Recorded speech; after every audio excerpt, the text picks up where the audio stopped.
ପିଲାମାନେ ଆଜି ଆମେ ପଢିବା ବିଦ୍ୟାଳୟର ସାମଗ୍ରୀ। ଆମେ ଯେତେବେଳେ ସ୍କୁଲ ଯାଉଛୁ ବ୍ୟାଗ ରେ କିଛି ଜିନିଷ ନେଇକି ଯାଉଛୁ। ଖାଲି ବ୍ୟାଗ ନେଇକି ଯାଉଛୁ ବ୍ୟାଗ ନେଇକି ଯାଉଛୁ ପାଠ ପଢା ନେଇକି ଯାଉଛୁ ଦରକାର। ସ୍କୁଲ ରେ କଣ ରହୁଛି ଚକ୍ ରହୁଛି। ଆମେ ସବୁ ଆଉ ଯାହା ରହୁଛି ଆମେ ସବୁ ନେଇକି ଯାଉଛୁ। ଏଟା କଣ ରବର ଯୋଉଟା ଆମେ ଇରେଜର କହୁଛୁ। ଏଟା ଡଷ୍ଟର ଏଟା ଜ୍ୟାମିତି ବକ୍ସ। ତମେ କଣ କୁହ ଯନ୍ତ୍ର ବାକ୍ସ। ଏଟା ବେଞ୍ଚ ଏଟା କଳା ପଟା ମାନେ ଏଟା କଳା ପଟା।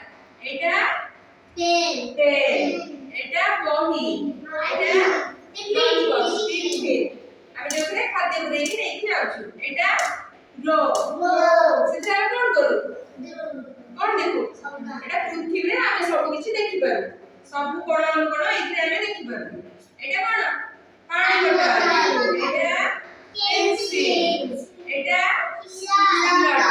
ଆମେ ଯେତେବେଳେ ଅଙ୍ଗନବାଡି ପିଲା ଆଉ ଆମେ ଯେତେବେଳେ ପ୍ରଥମକୁ ଆସୁ ଆମେ ଯେତେବେଳେ ଅଙ୍ଗନବାଡି ପଢୁ ସେତେବେଳେ କଣ କରୁ ସିଲଟରେ ଲେଖୁ ତାପରେ ଖାତା ପେନରେ ଲେଖୁ। ଏଟା କଣ କଳ କଟର ଆମେ କହୁ ନାଇଁ। ଏଟା ଏଇଟା ସ୍କୁଲ ବ୍ୟାଗ। ଏଇଟା ରଖିଲେ କିଛି ଆମେ ନେଇକି ଯାଇପାରିବେନି। ଏଇଥିରେ ଆମେ ସବୁ ଜିନିଷ ନେଇକି ଯାଉଛୁ ସ୍କୁଲକୁ। ତାହେଲେ ତମେ ସବୁ ଜାଣିପାରିଲ କହିପାରିବ ଶୁଭମ ଆସିଲ କହିବ ଏଇଟା କଣ ଚକ୍ର କଣ ହୁଏ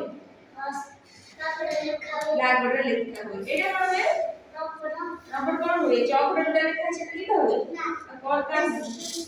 पेंसिल जहां लिखा है लिखा है। एटा कौन है कौन लिखा है हुए ब्लैक बोर्ड रे लिखा हुए। एटा कौन बेंच कौन कर स्कूल ले बस की पाठ पढ़ा। अच्छा ठीक है एटा बही नहीं पाठ पढ़ा ठीक है। एबे तमे बस आयन सब असला। एटा कौन सिलर कौन हुए लिखा। अच्छा एटा कौन है कौन है पेंसिल एटा कौन है तमर दरकार हुए कौन दरकार हुए तमरा मैथ दरकार मार्जिन डालना भी दरकार।